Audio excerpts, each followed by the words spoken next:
mais um resultado do seu baú, do meu acervo. do seu acervo inesgotável, vem a livro, né? É.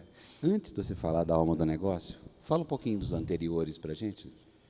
Na verdade, se eu me lembro, quando eu tive aqui para lançar O Mundo Acabou, né, há 10 anos atrás, e que eu achava que era o único livro que eu ia escrever, né?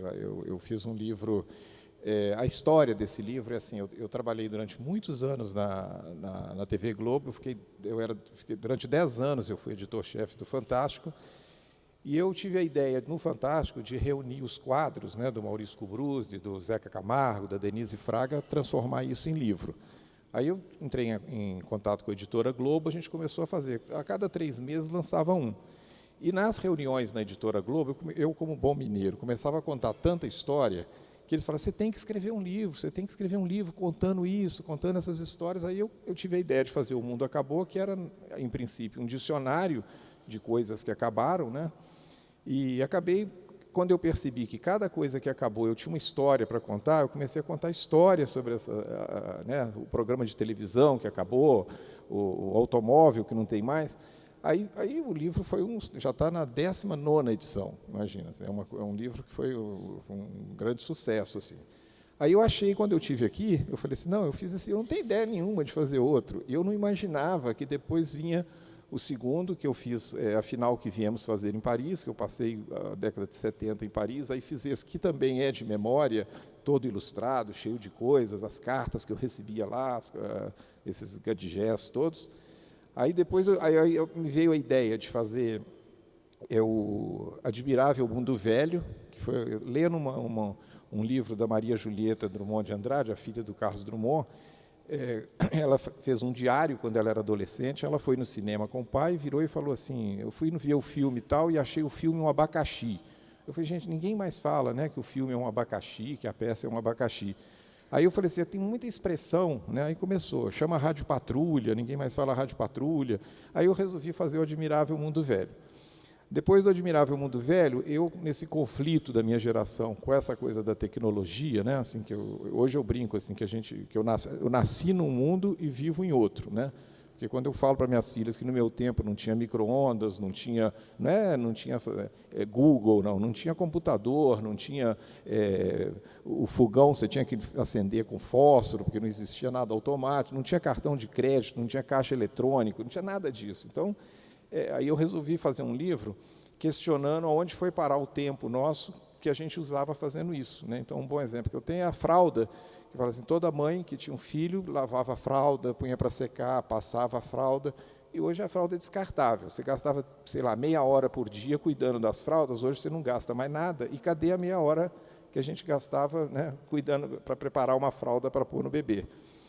Aí, depois desse, veio o Dicionário da Língua Morta, né? Que são palavras que sumiram, né? Que ninguém fala mais. Aí comecei a reunir... Quinto livro, né? Esse, né? Esse é o sexto, né? É o sexto, é. Aí, assim, depois do Língua Morta, aí eu pensei em publicidade do mesmo jeito que eu já pensei nos brinquedos, né? Quando eu vi ontem a notícia de que a maior loja de Nova York de brinquedos fechou, eu falei, não fechou, não é porque faliu. Faliu porque ninguém mais está comprando aquele brinquedo que é um tabuleiro, que tem os carrinhos de plástico, um dado, que o menino joga o dado, anda 2 casas, volta para mais... As pessoas estão ali no tablet, né? Não tem ninguém mais jogando dado. Então, eu estou com essa ideia de reunir agora os brinquedos. Eu acho que se eu começar a pular corda, o peão, eu vou ter um outro livro aí. E a publicidade, aconteceu a mesma coisa do que os outros livros, porque eu sempre acho assim, eu vou fazer um livro sobre publicidade. E, na verdade, quando eu acabo, eu chego à conclusão que eu fiz um livro de comportamento. Porque, assim, se eu pego aqui a história, por exemplo, começo falando do machismo dos anos 50, das publicidades dos anos 50, eu chego à conclusão que eu estou falando do Brasil, que eu estou falando da família, como é que as pessoas viviam, como é que era a vida, através da publicidade. Então, não é um livro técnico de publicidade. Com isso, eu acho que eu acabei fazendo um panorama de mostrando assim, como que eram os automóveis, como que, né, a história do automóvel, por exemplo, é curiosa, porque hoje a pessoa que está com um carro aí 2011, 2011, ele já está se sentindo meio envergonhado de falar assim, nossa, esse carro meu é 2011, eu tenho que trocar esse carro rápido. E o meu pai tinha um carro há 30 anos e tinha o maior orgulho de falar, eu tenho esse carro há 30 anos e não troco ele por nada, né? Era uma coisa que a pessoa guardava aquilo. Então, isso está presente no livro, que mostra assim também como que a relação das pessoas com o objeto e como que era a publicidade, né? Só lembrando, assim, para finalizar essa introdução aí, a história do automóvel, uma coisa que me impressiona, quando eu vi a propaganda do Fiat 147, que foi o primeiro Fiat, né, que a Fiat construiu aqui em Betim, o primeiro Fiat lançado no Brasil, feito no Brasil. A propaganda dizia assim, depois do Fiat 147, vai ser difícil alguém inventar um carro tão moderno, né? Aí, se você pegar lembrar do Fiat 147, ele não tinha, acho que nem cinto de segurança, acho que não tinha vidro elétrico, não tinha rádio, tinha nada. E aquilo ali foi vendido como assim, comprei o carro do futuro, né? Então, o livro acaba mostrando um lado curioso assim, da vida, que a pessoa fala assim, não, em 1974, isso aqui era o auge da modernidade, né? Assim, então, isso aí, o livro tem muito isso presente. Assim. Aí, assim, o acervo do livro, né? É todo meu, mais uma vez. Né? Isso é que é legal. Google zero, né? Não, eu não preciso recorrer a nada, eu não vou à biblioteca nenhuma achar uma publicidade, porque basta eu ir lá no meu escritório, que tem lá o Cruzeiro de 1952, tem lá a Manchete de 1974, está tudo lá, todas essas ilustrações foram tiradas da minha casa. Fala um pouquinho desse acervo que você tem. Na verdade, assim, quando eu falo assim, eu tenho muita coisa em casa, as pessoas acham, nossa, imagina o caos que não deve ser essa casa, e a mulher dele enchendo o saco dele, vamos acabar com isso aqui. É o contrário, porque é tudo muito organizado, sempre foi muito organizado, né? Então, assim, eu tenho revistas lá, a Senhor, por exemplo, que é da década de 50, eu tenho encadernada toda a coleção, e encadernada que eu uso muito, então está tudo lá, assim, eu sei onde está, não é uma coisa que está aí, outro dia eu fiz uma crônica para a Carta Capital, que eu lembrei disso, foi porque a minha mãe vivia falando assim, você está juntando isso aí só serve para juntar barata. E era verdade, que você junta as revistas num canto lá, quando você tira assim, está cheio de barata mesmo, né? Mas na minha casa não, na minha casa elas estão muito organizadas. E eu comecei a guardar essas coisas, quando hoje eu me dou conta, que eu falo assim, gente, como que quando eu vejo uma revista de 1964, que eu comprei na banca, aqui na Savassi, que tinha a padaria Savassi, tinha uma banca enorme, né, em frente à padaria, eu falei, gente, eu tinha 14 anos, né, e eu não sei como eu passei muito tempo fora do Brasil, eu não sei nem como que isso sobreviveu, porque era para ter desaparecido, né? Assim, uma revista que eu comprei quando eu tinha 14 anos, isso tem 50 anos, e a revista está lá na minha casa, impecável, encadernada, que, se você me perguntar como, eu acho que é um capricho que eu talvez tenha herdado até do meu pai, que ele era muito caprichoso, mas é um capricho que eu vou acumulando, mas tudo muito útil, não tem nada nos meus 3 cômodos da minha casa que eu não uso. Estou lá guardando, isso aí está aí há anos, eu nem vejo isso. Parece que a impressão que eu tenho é que eu pego aquilo ali diariamente eu estou consultando aquilo ali, sabe? Assim, então, eu já estou pensando nos brinquedos, fora os brinquedos que eu tenho antigos em casa, eu tenho muito livro, muita revista que fala dos brinquedos, né? Você pega essas revistas pop dos anos 70, tem propagandas lá do Autorama, eu já comecei a pesquisar e já vi que eu não vou precisar do Google, né? Tem um para sair pela Planeta também, né, até o final do ano. Esse ano eu vou lançar 2 agora, né, no segundo semestre. Esse da Planeta, que eu já entreguei lá, é um livro que eu gosto muito, porque ele chama As Canções que Vocês Fizeram para Mim, que foi uma luta na Planeta para manter esse título, porque a Planeta foi quem brigou com o Roberto Carlos por causa da biografia dele, né? Ele acharam que, mas eu falei, não, essa expressão não está registrado como, né, uma coisa que pertence ao Roberto Carlos. Eu começo, na verdade, assim, eu sempre fui muito ligado à música, assim, eu gosto muito de música, fiz crítica de música durante muitos anos, no Caderno 2 do Estadão, e eu sempre gostei muito de música. E a minha relação com o disco é a mesma. Assim, o primeiro disco que eu comprei foi nas lojas Gomes, ali do lado do Correio, na Avenida Afonso Pena, que eu lembro até hoje, que é o primeiro disco do Caetano Veloso, em 66, né, que eu tenho até hoje, está lá guardado. Aí, esse livro, eu começo a contar a história, não é a história da música, assim, é a minha história, como que eu via a música, né? Então, começa no dia do golpe, em 31 de março de 64, que a gente morava em Brasília, O meu pai era meteorologista, foi para Brasília montar o serviço de meteorologia e a gente morava em Brasília, eu tinha 14 anos, né? Aí assim, eu começo a contar isso e é um livro, eu acho que ficou interessante, que mostra essa relação do pai com o filho, porque o meu pai era assim, ele gostava de Dilermando Reis, Orlando Silva, Luiz Gonzaga, Ataúfo Alves, e eu estava no auge dos Beatles e dos Rolling Stones, né? E o meu pai odiava aquele rock and roll do mesmo jeito que eu odiava aqueles cantores que ele gostava. E aí o livro vai andando e vai mostrando que teve uma fusão aí, a partir assim do Caetano gravar Asa Branca. Eu falei, como ficou linda Asa Branca com o Caetano. Eu comecei a gente está gravando a música do disco do meu pai, né? Aí tem uma mudança, assim, que eu vou. Hoje eu adoro os compositores que meu pai gostava, mas continuo gostando dos Beatles, dos Rolling Stones. Então eu passo pela bossa nova, Jovem Guarda, Tropicália, o punk, o rock, assim, vai contando um pouco, né, os discos que eu comprava, assim, a fase de Paris, que eu recebia os discos lá no isopor, né, porque para não chegar empenado lá, eu ficava alucinado em Paris, porque eu passei 6 anos sem vir no Brasil, e quando eu sabia que lançaram um disco novo do fulano, alguém tinha que me mandar, eu mandava cartas, as pessoas me mandavam o disco, demorava um mês para chegar lá. Então tem todas essas histórias e algumas coisas assim, entrevista que eu fiz com o Geraldo Vandré, com o Caetano em Paris, uma vez que eu encontrei com a Nara Leão no meio da rua, está cheio de história, porque mineiro tem sempre história para contar. Eu acho que o livro ficou bem legal. E o do Milor é uma biografia que também... Esse é outro, né? O Milor é outro. A biografia do Milor vai chamar Mil Tons, né? O Milor chamava Milton Viola. Então eu fiz um trocadilho aí de 1000 tons, que tem os tons que ele usava, e chamou o Meu Milor, né? Que também começa lá em 50 e poucos, com o Cruzeiro, o Pif-Paf, que meu pai levava para casa, que eu adorava o Milor. Aí vai ter a fase dele na Veja, mas o Milor está me dando um trabalho enorme, porque ele não é um humorista, né? Ele é jornalista, ele é tradutor, fez programa de televisão. Dramaturgo. Dramaturgo, é uma loucura, né? Assim, então, mas aí eu estou contando assim, a minha visão, o Milor que eu conheci.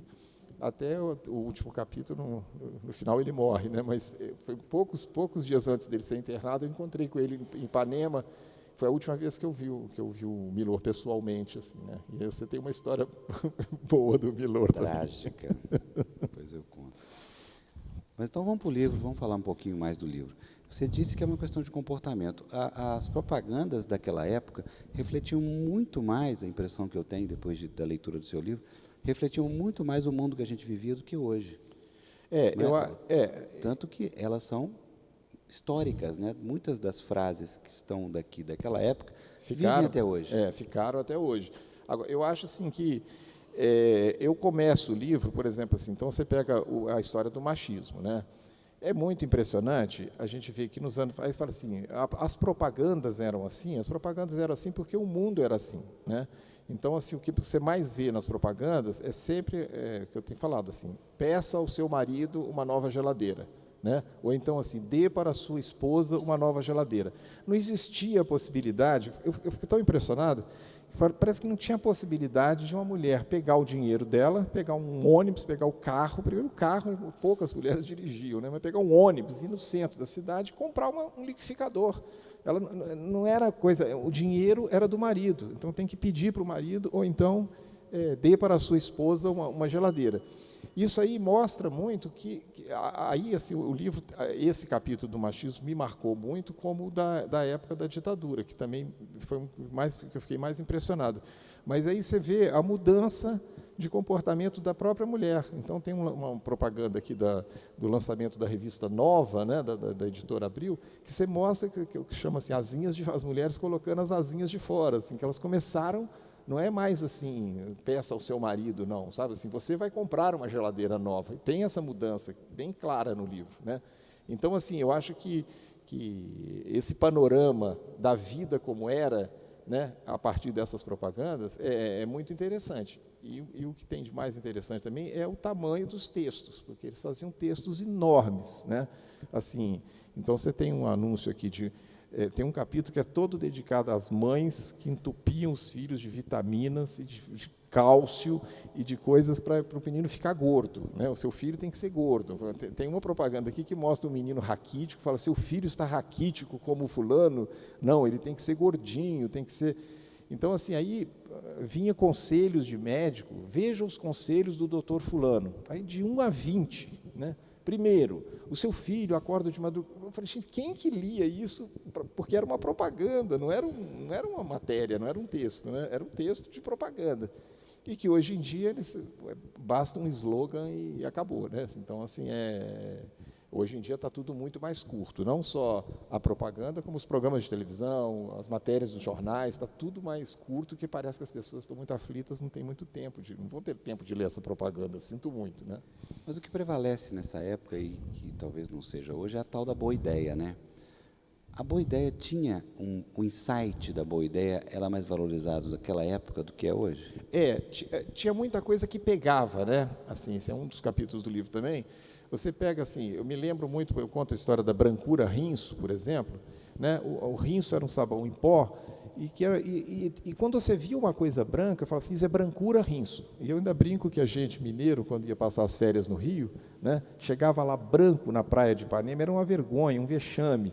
E a gente ouvia as pessoas falando, olha a brancura rinço daquele, virou uma coisa, né? Eu me lembro muito das estradas, com aquela coisa, se é Bayer é bom, né? Então tinha coisa, se bem que a gente tem um recente, não, que talvez já deve ter uns 20 anos, mas o da Brastemp, né? A Brastemp, por exemplo, se não é uma Brastemp, é uma coisa que pegou muito, né? Assim, então, e assim, o Nescau tem gosto de festa, são vários slogans né? Assim, melhorar é melhor e não faz mal. Eu acho que o mundo a gente prestava mais atenção nas coisas, assim, na publicidade e em tudo. A gente tem uma memória muito maior. Eu não sei se daqui a 30 anos alguém vai ter uma memória de alguma publicidade rápida de hoje, né? Como Doril, né? Doril ficou, né? As pessoas, inclusive, usam, não pro, né? A pessoa fala, cadê o fulano? Tomou Doril, né? Assim, sumiu, né? Assim. Me fala como é que você selecionou as propagandas, como é que você chegou Na verdade, assim, a minha seleção, eu primeiro achei também que eu ia fazer um livro corrido, falando dessa propaganda, falando dessa outra. Aí comecei a separar por assuntos, né? Quando eu vi, eu tinha assunto. Agora, eu tenho um outro volume em casa, de material separado, né? Então, eu tenho, assim... tem propagandas politicamente correto que me impressiona muito, né? O lançamento da Suíta, por exemplo, a Suíta é o primeiro adoçante, né? Que tem inclusive a música do Caetano, né? Que fala assim, põe o café com Suíta, eu tomo. Aí, muita gente hoje nem entende o que é esse Suíta. Suíta acabou, mas Suíta era o primeiro adoçante que teve, chamava Suíta. E que a propaganda... Só por curiosidade, quem lembra do Suíta? Alguém lembra do Suíta aí, não? Ô Zé, levanta aí. Ô Bessas, pode levantar aí, viu, Bessas? Os cabeças brancas. Por favor. 3, 4 pessoas. São os cabeças brancas. E a propaganda do Suíta era uma moça deitada no gramado, assim, com um cara, e aí o título era assim, ninguém ama um homem gordo. Quer dizer, hoje, se você colocar isso, essa propaganda é proibida, o CONAR vai lá e tira ela do ar, porque, né, e o texto falava mesmo, você conhece alguém que goste de um homem gordo? Mas falava claramente, assim. Minha mulher é louca com homem gordo. Mas o que eu estou achando engraçado é que todos os exemplos que você fala, eles têm lembrança para os homens de cabelo branco e mulheres de cabelo branco. Eu queria saber dos meninos de hoje, quem que tem um registro de uma coisa em propaganda igual o Changeman, igual o Pac-Man. Pac-Man já está velho, né? Mas uma coisa que fosse... Você já começa a juntar peças de hoje que você entende como referência? Eu acho que hoje, assim, como tudo, é mais descartável, né? Então, eu me pergunto se hoje as pessoas se apaixonam por uma propaganda ao ponto de guardar, como a gente guardava, né? Como eu, menino, passava lá, se é Bayer é bom, eu não sabia nem direito o que era o Bayer, né? Assim, Mas hoje eu não sei se as pessoas têm essa paixão pela publicidade, falam, nossa, essa publicidade, às vezes alguém vê na televisão e fala, nossa, publicidade legal, tal, mas passou, talvez, não sei se as pessoas vão lembrar, tem uma do ano passado que eu lembro que eu adoro, entendeu? Eu acho que a impressão que me dá é que tudo está mais descartável, né? Essas pessoas não Passa pelos meios também, né? Porque hoje, naquela época, os meios eram mais definidos e em menor volume, né? Era a propaganda escrita, depois da televisão. Hoje é uma variedade gigantesca de meios para divulgar uma e fora coisa, a né? propaganda que invade a tela do seu computador, né? Que as pessoas, assim, eu conheço pessoas que vai direto no xizinho lá para tirar fora aquilo, nem vê o que é, assim, porque não é uma coisa, deixa eu ler essa propaganda, depois que eu li a propaganda eu vou ver, né? A pessoa já elimina aquilo ali, porque aquilo ali é propaganda, né? Assim, mas eu sempre fui viciado em propaganda, eu adoro os comerciais, os intervalos dos programas da televisão, eu adoro. Mas isso exige do comunicador muito mais inteligência e muito mais conhecimento do que naquela época, não? Sem dúvida, eu acho sim. Assim, eu acho que isso é bem claro, né? Eu acho que é bem claro para mim. Colocar do que muda na propaganda, principalmente com a internet, assim. Qual que é a sua visão? Enfim, isso é uma grande evolução também, como aconteceu nas últimas décadas também. Eu queria que você comentasse especificamente. Eu acho assim, que o que está acontecendo hoje, né? Assim, é uma coisa mais descartável mesmo, assim, né? A coisa é feita para você mais guardar a marca do que você guardar, deixa eu ver a história desse sabão que lava melhor, né? Eu acho que a pessoa, basta guardar a marca, que vai ali, essa marca é boa, né? Eu sempre brinco, assim, que quando eles falam, assim, qual o produto que é o melhor, né? Eu vou lá na minha empregada, que a gente tem há 20 anos que trabalha com a gente, ela que faz a lista lá do mês, o que está faltando, e ela põe detalhado, sabe assim, sabão em pó, a marca tal, não compre outro, ela põe entre parênteses, porque ela acha que, mas talvez o da vizinha deve ser diferente a lista, mas elas que são as verdadeiras consumidoras, assim, de que sabe que, eu não sei se o sabão lava mais branco, ou se aquele lava louça é mais espumoso do que o outro, mas então elas têm essa referência. Agora, eu acho que hoje, né, as pessoas, elas têm menos carinho pelas coisas, né? Assim, então, assim, eu falo assim, quando eu tinha 14 anos, que eu juntava, que eu guardava, falava, essa revista eu vou guardar, hoje em dia as pessoas têm na cabeça, assim, que está tudo na internet, não precisa guardar mais nada, né? Assim, até a memória das pessoas está assim, não preciso lembrar isso. Você vê assim, eu me lembro quando eu era criança, eu sabia o telefone de todas as minhas tias, de todos os meus colegas do Colégio Dom Silvério, aqui do Marista. Hoje, você não sabe o telefone nem de casa. Você vai ligar para casa, você põe lá, minha casa, e aperta o botão, né? Então, assim, isso aí eu acho que mostra um pouco que a pessoa fala, eu não preciso mais guardar, né? Assim, que a hora que eu precisar, está aqui na minha agenda, eu aperto o botão fulano, né? Se me perguntar o telefone das minhas filhas, eu acho que eu não sei de cor. Eu falo, o telefone da minha filha, eu vou entrar aqui no nome dela e vou ver, e aí eu te falo qual que é. Então, eu acho que a publicidade hoje está um pouco assim, né? Mas o objetivo é o mesmo, é você abrir uma conta no banco, é você beber a cerveja tal, é você comprar o sabonete tal. Eu acho que a alma do negócio continua, né? Vamos continuar fazendo propaganda, né? Mas que também está um pouco perdida, né? Assim, porque eu, por exemplo, Afonso, assim, eu não consigo entender, quando você pega uma revista Veja, por exemplo, que você vê assim, 8 páginas do Bradesco. Eu colocaria 2 em cada revista, em vez de 8 em uma só. Eu não sei qual é o sentido daquilo, de falar, não, e as pessoas passam assim, esperando acabar. Eu fico pensando, quem lê aquilo ali? Cada página, ou do Bradesco, ou do Itaú, né, me dá a impressão de que é uma coisa assim, por que pôr 8 páginas ali? Parece que é uma coisa assim, não, se você puser uma só, ele vai passar direto. Vamos por 8, que ele pelo menos vai perceber. Eu percebi que é Bradesco, por exemplo. O que você consideraria hoje a alma do negócio? Eu acho que é um slogan, sabe assim? Então, assim, o que eu mais lembro hoje? O menininho, no final da propaganda, que entra e fala, oi? É o que eu lembro, sabe assim? Eu lembro da oi isso, né? Agora, tem as coisas engraçadas. Outro dia aconteceu uma coisa muito engraçada comigo. A menina ficou muito entusiasmada lá no aeroporto Santos Dumont, que ela veio fazer uma pesquisa sobre a Gol. Aí ela falou assim, o que significa Gol para você? Aí eu falei assim, olha, depende. Eu me lembro dos gols do Garrincha, né? Depois eu me lembro do automóvel Gol, né? E agora tem a companhia aérea. Então, eu acho que, por exemplo, a companhia aérea, quando você fala em Gol hoje, ninguém lembra do Garrincha e nem do carro. Eu acho que ficou uma marca, e é uma coisa curiosa para a propaganda, porque eles usaram um nome que é um nome que todo mundo fala Gol, né? E o carro Gol ficou meio para trás, que você fala, eu vou de Gol, ninguém acha que você vai num carro Gol, você vai voar de Gol, né? Então isso aí é uma coisa que eu acho bem curioso. Capítulo da ditadura, tem algum exemplo que dê para você contar? Assim, que a gente o da ditadura, assim, a pesquisa que eu fiz, quando eu comecei a separar algumas coisas que eu vi que tinha a ver com a época da ditadura, o que mais me surpreendeu foi do Ford Galaxy, que tem uma mulher amordaçada no porta-mala, né, com a boca, com uma coisa, com as mãos amarradas, e a propaganda fala assim, quem disse que o porta-malas do Galaxy não serve para tudo?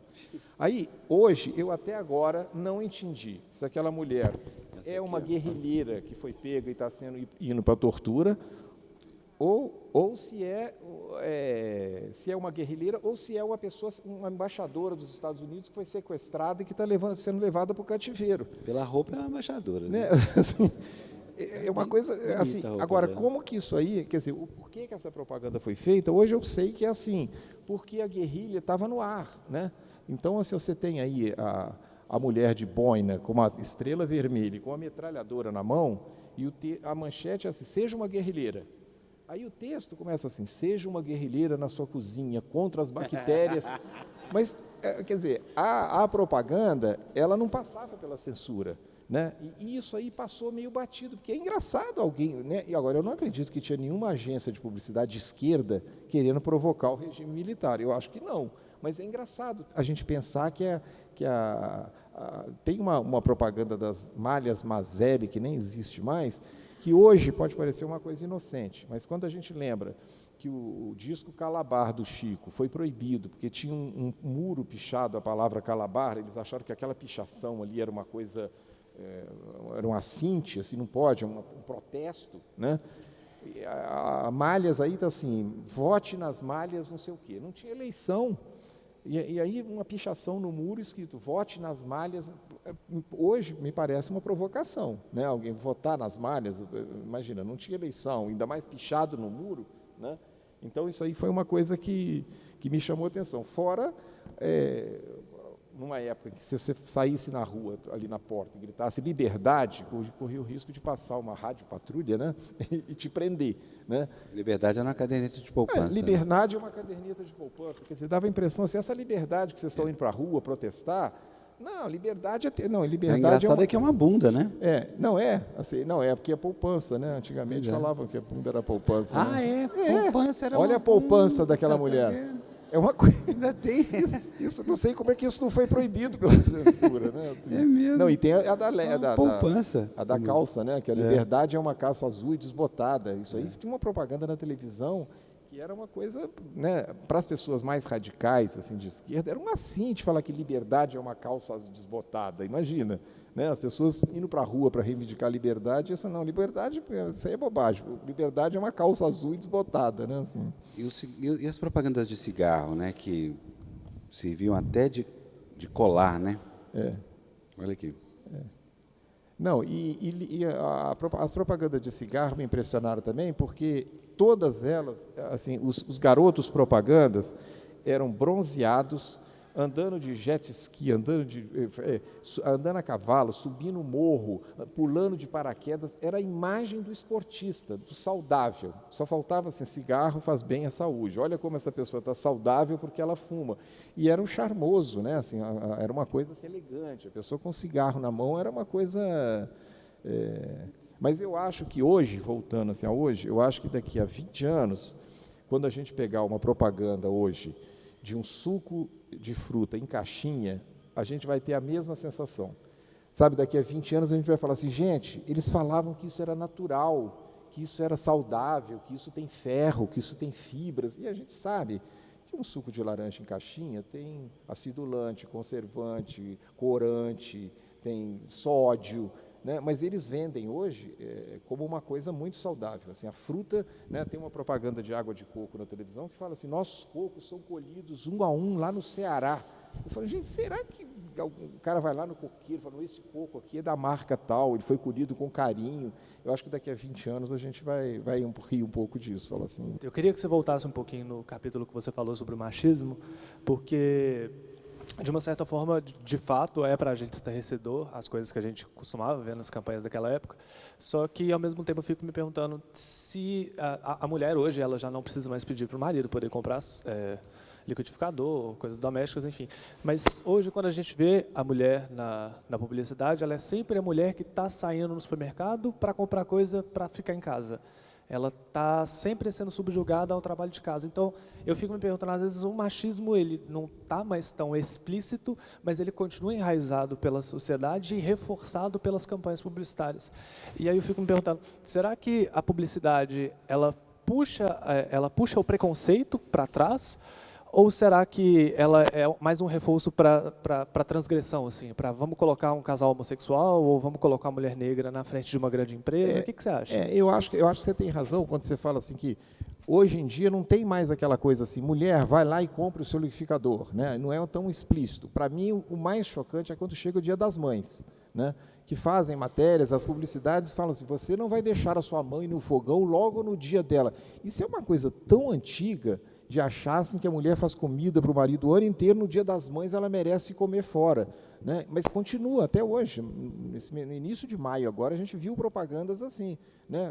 Onde levar a sua mãe para almoçar no dia dela, porque ela não vai para o fogão, né? Então eu acho que tem uma preocupação com politicamente aí, que me chama muito a atenção também. Então assim, eu sempre acho que para mim, assim, uma das coisas mais horrendas do mundo é o preconceito. Mas eu acho que muita gente trabalha com essa coisa assim, vamos pôr um menino negrinho aqui, vamos pôr um japonesinho, vamos pôr um lourinho, mas vamos pôr um mulatinho também, para compor aquela publicidade da Benetton, né, que põe de várias raças assim, me dá uma impressão, talvez seja, não é preconceito meu, porque eu acho que eu não tenho preconceito, mas sempre que eu vejo, me dá uma impressão assim de que, não, sabe assim, porque eu não sei se porque eu já trabalhei em televisão e as pessoas falam, não, está faltando velho, está faltando idoso, então vamos pôr um idoso aí, porque pega bem, né? A publicidade trabalha muito em cima disso, sabe? Vamos pôr uma pessoa idosa, vamos pôr um japonês, vamos pôr várias tonalidades de pele, assim, para parecer que é uma coisa multirracial, né? E que, na verdade, a coisa tem que ser mais natural, né? Eu acho que tem que ser mais natural. Assim, eu me lembro assim, que um choque que eu tive, uma vez que eu cheguei na Costa do Marfim, na África, e que eu liguei a televisão no hotel. Eu cheguei e liguei a televisão no hotel. A Costa do Marfim é um país 100% negro, né? Não tem mulato, são pessoas 100% negras.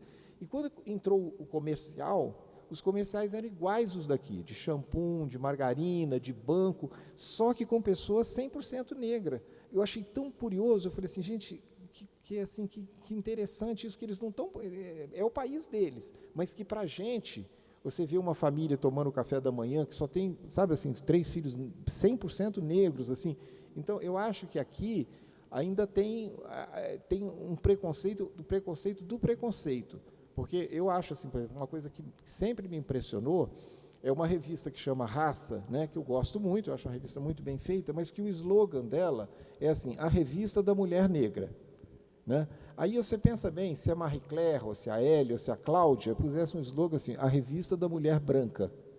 Né? Então, eu acho que a Raça não tinha que pôr isso, tinha que ter, é uma revista para mulher negra, mas como a Cláudia é para mulher, não é para mulher branca só, mas não está escrito lá. Né? Então, eu acho que assim que você não precisava especificar que é uma revista para mulher negra. Faz uma revista para mulher negra e a mulher negra vai comprar. Mas então eu acho que a gente ainda está longe da coisa ser natural, né? Assim, de estar ali assim, várias pessoas de várias raças e aquilo ali ser absolutamente natural.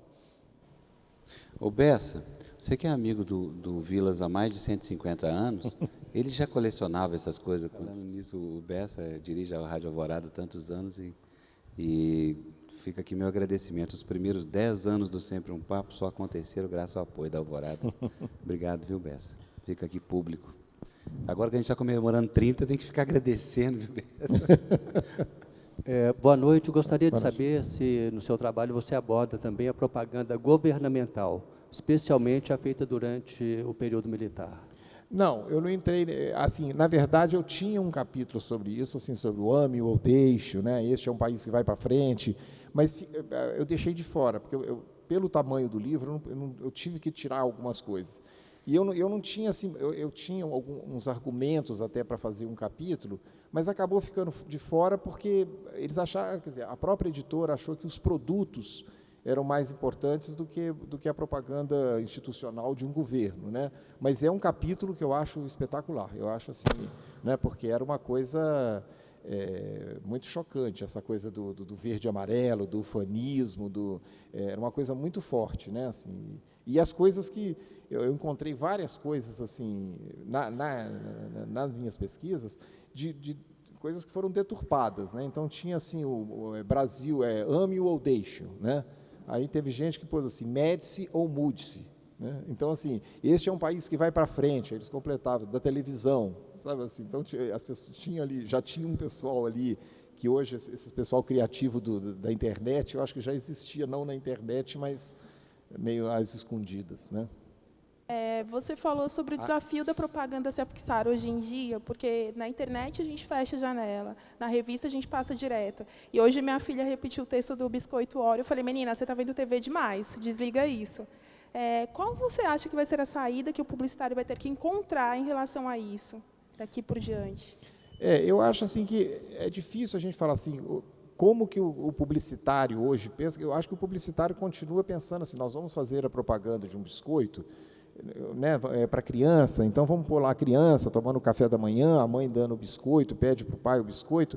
Eu acho que a tônica da coisa é a mesma, entendeu? Eu acho que eles não têm uma saída de falar assim, porque se você pensar bem, eu me lembro do início dos anos 80, da Xuxa, por exemplo, na televisão, passando um monte de propaganda, tentando vender um monte de coisa, que era exatamente o biscoitinho, o salgadinho, as coisas, e que as mães falando exatamente a mesma coisa que você falou, você está vendo Xuxa demais, você está vendo televisão demais, né?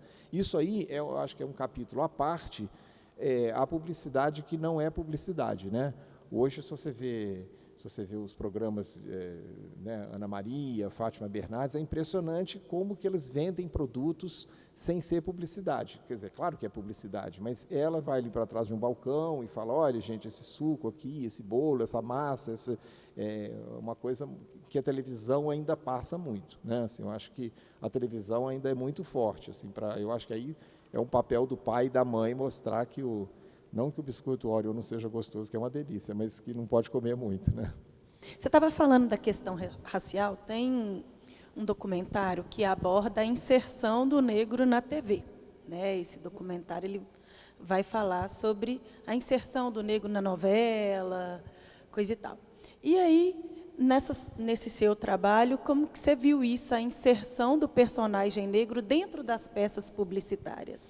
Como que se deu esse encontro? É engraçado assim, que uma pesquisa que eu fiz, as pessoas, assim, eu tenho consciência de que os publicitários, eles não querem dividir muito a coisa. Porque se você fizer a propaganda da água tal, e se você colocar só negros, essa água é para os negros, não que seja uma água melhor ou pior, é para os negros. Se você puser um japonês, vão achar que essa água essa água aí não é para a gente, essa é a água dos japoneses. Então, acho que tem na cabeça dos publicitários, eles hoje procuram misturar um pouco para não ficar aquela pecha assim de que, não, isso aí é só para rico, isso aí é coisa de pobre, né? Então, acho que existe essa preocupação, né? E eu acho assim que a gente tem visto, né, assim, nas novelas, a entrada dos negros na novela, que eu acho que é um passo, sabe assim, porque se você pegar a novela de 20 anos atrás, que o canal Viva reprisa, a mulher negra, ela é a empregada da casa, né? Você nunca encontrava uma mulher negra como protagonista assim de, não, ela tá gostando do fulano, era aquela mulher que chegava com a bandejinha nos programas humorísticos, né? Era muito forte também. Quando aparecia um negro é porque ele era um mecânico, não que o mecânico seja pejorativo, mas era aquela coisa assim, não, esse cara aí nunca se viu um negro e fala assim, eu sou o diretor do banco, eu sou dono desse carrão, né? Não, ele era sempre o cara, né? Mas hoje eu acho que a coisa está, né? Assim, eu acho que tem um policiamento muito grande, né? Assim, uma coisa muito... as pessoas, por exemplo, assim, então vou contar um caso até meio particular aqui, assim, eu brinco demais com a Preta Gil no Facebook, porque eu acho assim, engraçado, né? Quando eu pus lá assim, quem achava que o casamento da Preta Gil não ia durar, já está entrando no segundo dia. Aí uma mulher me mandou um relatório, você é preconceituoso, é porque ela é negra, porque ela é gorda. Eu falei, gente, mas eu brinco com a Gisele Bündchen também, que é magra e loura, né? Mas então, assim, tem um policiamento de achar assim, não, estão falando isso da Preta Gil só porque ela é negra, entendeu? E não é, assim, na minha cabeça não é. Talvez alguém aí deve até achar que faz brincadeira com ela, mas eu não acredito que as pessoas fazem brincadeira porque ela é negra ou porque ela é gorda, entendeu? Assim, enfim. Qual é a relação que você vê da propaganda de criança de hoje com a dos anos 50 e 60? E segundo, seria o seguinte, a geração atual não está preocupada com o que aconteceu nos anos 60 e 70, porque eu vejo que nas festas de 15 anos e até de debut e tal, tem sempre peças antigas. Então o vintage não está sendo voltado, não está sendo pensado novamente? Eu não tenho a menor dúvida. Eu acho que as coisas assim... primeiro, assim, eu acho que a propaganda para criança, ela era infantil mesmo, né? Parecia ser até que ela era direcionada para as crianças, assim, para a criança tentar convencer o pai. Mas não é. Você via assim, por exemplo, os brinquedos, as propagandas dos brinquedos Estrela, né? Elas eram muito ingênuas, mas porque eu acho que o mundo era mais ingênuo. Então, não era nem aquela coisa de forçar, assim, peça ao seu pai a boneca tal, peça ao seu pai o autorama. Eram as crianças brincando, era o pai brincando, uma coisa muito, muito sutil, né? Assim, eu acho que era bem sutil. Agora, eu acho que as propagandas de televisão hoje, para a criança, elas são mais violentas, assim, no sentido de, sabe, assim, tem que convencer o pai, assim, eu acho que a criança vê aquela publicidade achando assim, eu tenho que ter isso, né? Se bem que se você pegar propaganda dos anos 60, por exemplo, tinha uma propaganda do Gordini, será que todo mundo aqui lembra do Gordini? Acho que não, uns 4 devem lembrar, né? Que era assim, um menino falando assim para o colega dele do lado de um Gordini, o carro do meu pai é mais bonito do que o seu, né? Que é uma coisa também que hoje ninguém vai fazer, isso é bullying, né? Assim, então não pode fazer. Mas eu acho que a propaganda para criança hoje, na minha opinião, ela perdeu muito a graça. Eu acho que ela era mais engraçada, ela era mais sutil, mais infantil mesmo, assim, era uma coisa mais delicada. Hoje eu acho que ela é mais agressiva. Você falou que você tem o seu acervo, que você usou para a construção do teu livro. Você falou que você usou seu acervo próprio, não precisou utilizar nada de biblioteca, internet, nem googar nada. Então, eu imagino que você deixou muita coisa de fora.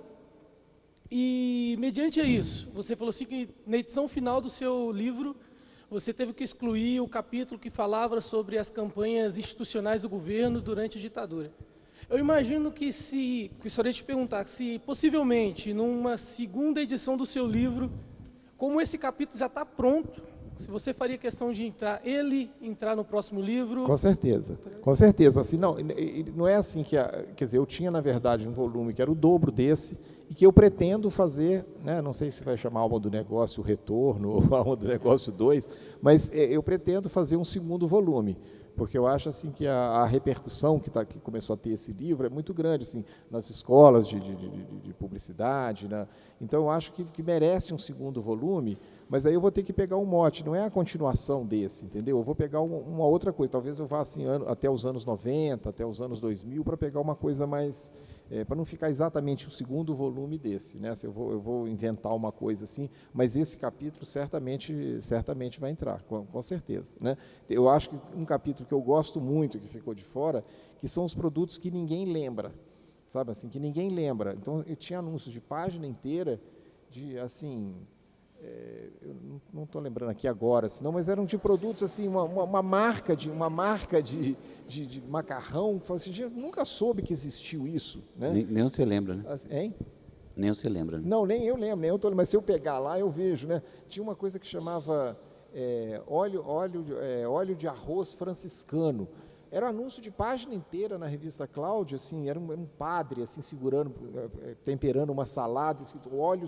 Eu falei, nunca ouvi falar nisso, eu não sei, acho que ninguém aqui lembra desse óleo franciscano. E são coisas que desapareceram, assim, que E que ninguém, como tem o Kisuko, que todo mundo lembra, do Cora, que todo mundo lembra, tem aquele que ninguém lembra, né? Assim, e tiveram propagandas de página inteira, né? Assim, não é nem porque não teve propaganda. Eu conheci propaganda no rádio. Na minha terra não tinha televisão até os anos 70, assim.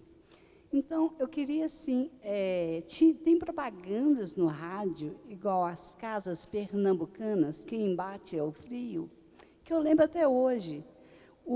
Esse óleo que você falou tinha também uma gordura carioca. Então, assim, tem muita coisa que eu vi assim, pelo rádio, Gessi Lever. E tem, assim, você tem alguma coisa para fazer, para incluir demais, sobre assim, o rádio? Assim, quem aqui, eu acho que, não, muita gente não vai lembrar, mas os Cobertores Paraíba, né?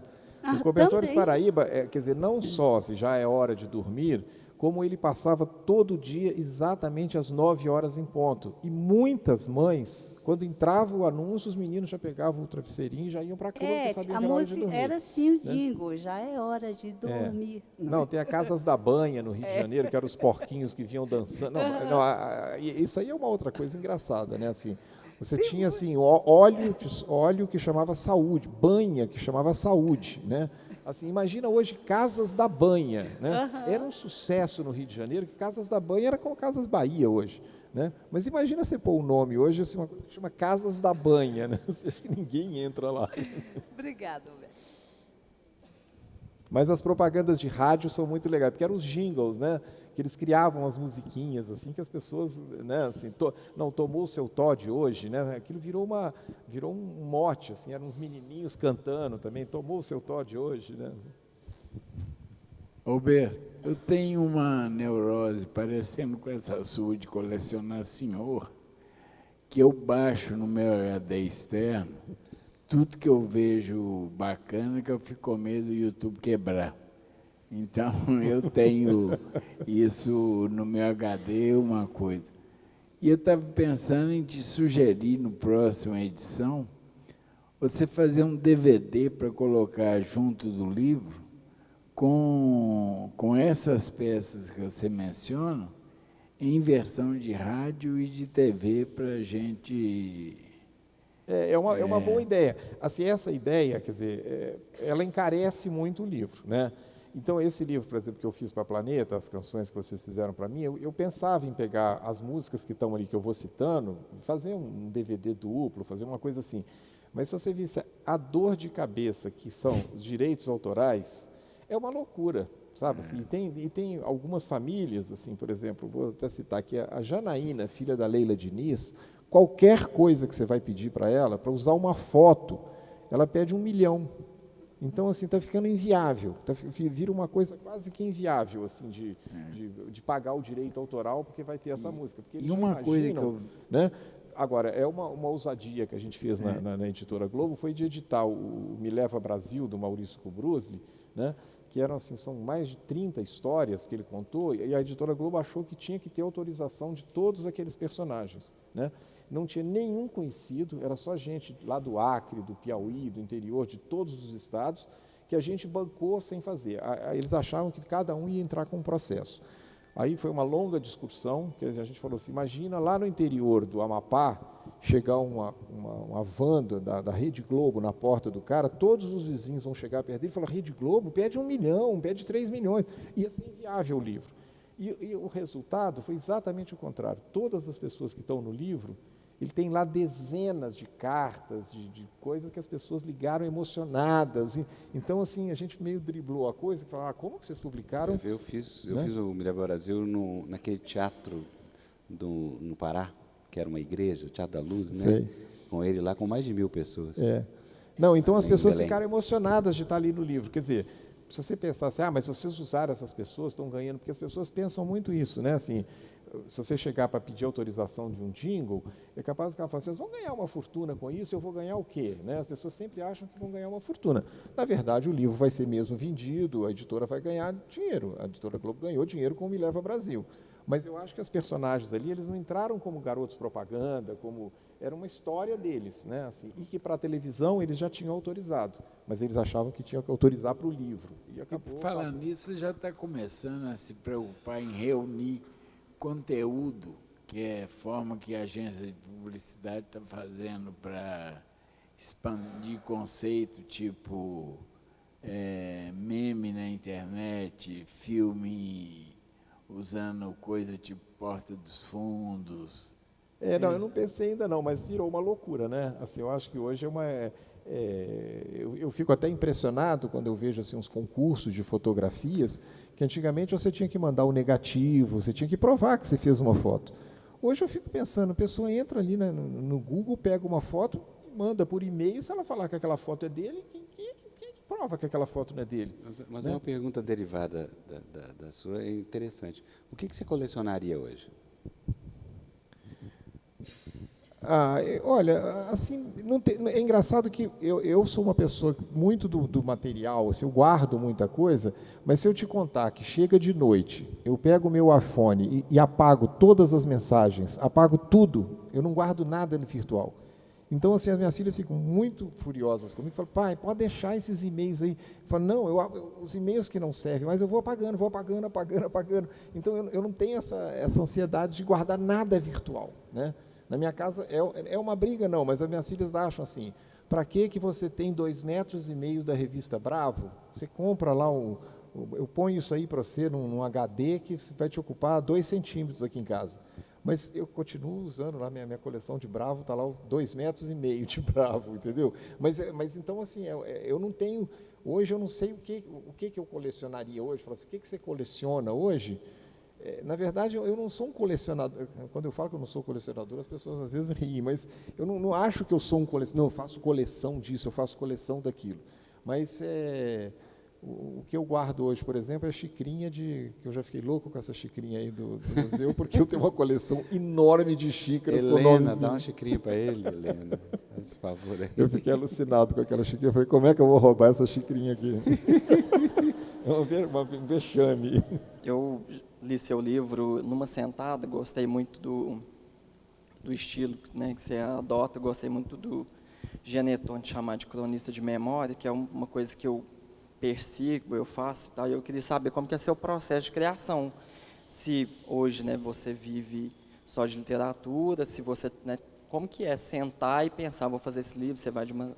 Como que é a pesquisa? Não só o livro, como eu faço uma crônica toda semana para a Carta Capital, né, assim, para o site da Carta Capital, que isso é outra coisa do virtual e do papel, porque quando eles me convidaram, eu fiquei na maior frustração que eu queria na revista, porque para mim é revista. As pessoas... Aí quando eu vejo que hoje na internet ela é muito mais lida, porque eu compartilho no Facebook, quando você vê, ela está em tudo quanto é lugar, até em sites, né? Assim, o site às vezes pega aquilo sem minha autorização, sem autorização de ninguém, mas ela circula muito mais, né? Então, assim, o fato assim, de eu ter que ter uma ideia, né? Você fala assim, como que toda quarta-feira, toda quinta-feira eu mando uma crônica para a Carta Capital, que eu tenho liberdade total, posso falar sobre o que eu quiser, né? Assim, então não tem um tema, não sou um cronista político, nem econômico, nem de futebol, né? Aí assim, então, anteontem à noite, por exemplo, a gente estava jantando na casa de um amigo, do filho do Florestan Fernandes Júnior. Aí a gente começou um assunto quando eles começaram a falar do panda, né? Aí eu falei assim, não, eu fui em Tóquio no final do ano, eu vi tanto panda no zoológico que eu fiquei impressionado. Aí eu fui lá nas minhas pesquisas e achei um recorte de 74 falando que o panda estava com os dias contados. Assim, contava na mão os dedos de uma mão quantos pandas tinha no mundo. Isso em 74. Eu falei, gente, eu vou escrever uma crônica sobre isso. Então vai sair na sexta-feira, agora o título é Panda dá com pau. Eu falei assim, gente, tem 40 anos, 50 anos que eles estão falando que o panda vai acabar. Aí quando eu vejo, vou lá nas minhas pesquisas e acho assim, ararinha azul, né? Aquela ararinha azul que de tempos em tempos aparecia no Globo Repórter, né? Essa é a última imagem, a única que tem no mundo. A Angela Merkel mandou agora um bando de ararinha azul para o Brasil. Eu falei, não só tem ararinha azul aqui, como tem na Alemanha, né? Então eu brinco um pouco. Aí essa minha amiga que estava lá no jantar falou assim, mico-leão-dourado é uma praga em Paraty. Aí eu falei, gente, o mico-leão-dourado, assim, eles entram nos restaurantes, roubam maçã, roubam banana. Eu falei, gente, mas o mico-leão-dourado, eu achei que só existia um no mundo, que ia acabar assim. Extinto já há muito tempo, né? Então as ideias vão aparecendo assim, né? Assim, sempre tem uma coisa que né, essa biografia do Milor que eu estou fazendo, o meu irmão que está ali, essa semana, por exemplo, eu comecei a ler, para me escrever uma briga que eu tive com o Milor na época da Veja, que ele escreveu lá assim, bata na sua mulher hoje, porque amanhã ela pode estar no poder. E eu, no auge do feminismo, achei aquilo um absurdo, então eu escrevi uma carta para a Veja publicou a carta. Aí eu lembro do meu irmão me contando essa história. Aí eu comecei a procurar, eu tenho todas as cartas que ele me escreveu em Paris, e comecei a ler uma por uma, para achar onde estava o raio da carta que ele falava do Milor Fernandes. Aí eu achei a minha última carta que eu escrevi de Paris, que eu acho que foi a última carta que eu escrevi na vida, né? Porque depois que eu voltei para o Brasil, eu acho que eu nunca mais escrevi uma carta para ninguém. Aí a crônica virou a carta, que é uma coisa interessante, que fala muito da época que eu estava voltando, o que eu esperava do Brasil. Aí as ideias vão aparecendo assim, né? Aí, se você me perguntar se eu vivo de literatura, eu trabalhei com jornalismo assim, desde que antes, quando eu morava em Paris, eu era correspondente de vários jornais alternativos. Aí, quando eu voltei, fiquei no Estadão. Aí eu fiz lá o Caderno 2, que não tinha Caderno 2 no Estadão. Fiquei 8 anos, fui para a TV Bandeirantes, fui para o SBT, fui para a Globo, passei por todos os canais.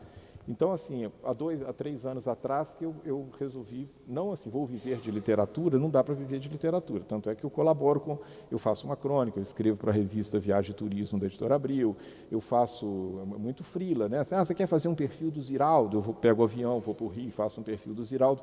Então, eu sobrevivo disso, né? Assim, fazer palestra, eles me chamam muito para a escola de jornalismo, para fazer palestra, Então, mas eu hoje acho que eu trabalho mais do que eu trabalhava quando eu pegava o avião toda semana e ia para o Rio de Janeiro fazer o Fantástico, sabe? Gente, muitíssimo obrigado. Alberto, até o próximo, os 2 livros, né? Assim, eu volto, pode deixar que eu volto. Vou voltar aqui. Boa noite, gente. Muito obrigado a vocês.